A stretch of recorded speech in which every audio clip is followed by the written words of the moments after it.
طيب اصبري شويه عشان خاطري يا حوريه. بس لحد ما يخلص اخر سنه في دراسته دي، وانا صدقيني والله صدقيني همشيه من هنا. ولا يوم واحد. انا نقلت حاجه الولاد في الاوضه بتاعته خلاص. النهارده لازم اخوك يغور في ده.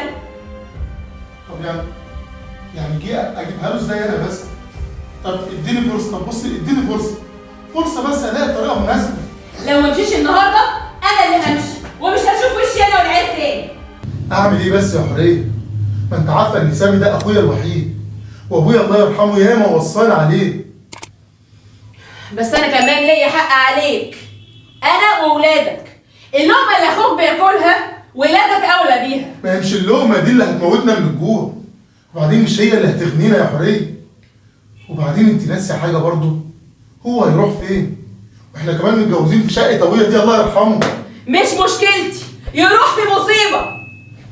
وبعدين انا مش متجوزاك عشان اخدمك انت واولادك واخوك كمان. سنة حلوة يا جميل، سنة حلوة يا جميل، سنة حلوة يا دوحة، سنة حلوة يا جميل.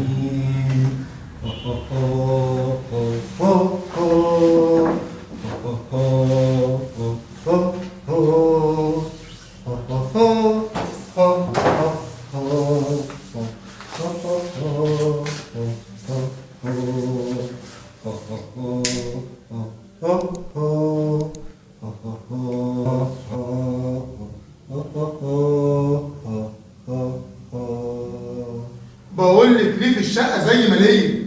انت ناسيه ان هي ورثنا انا وهو؟ دي مش مشكلتي، انا ست محتاجه ارتاح في بيتي وكمان زهقت. طيب اصبري شويه عشان خاطري يا حوريه.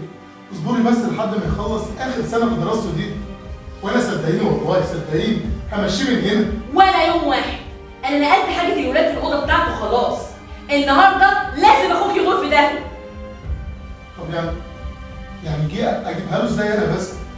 طب اديني فرصه، طب بصي اديني فرصه بس الاقي طريقه مناسبه.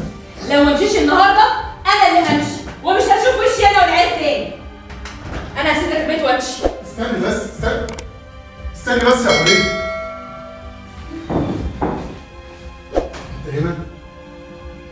انت هنا من امتى يا سامي؟ يا ريت يكون هنا من بدري عشان يكون عارف بقى ان انا خلاص ما بقتش طايقاه ويخلي عنده دم ويغور. سنة حلوة يا جميل،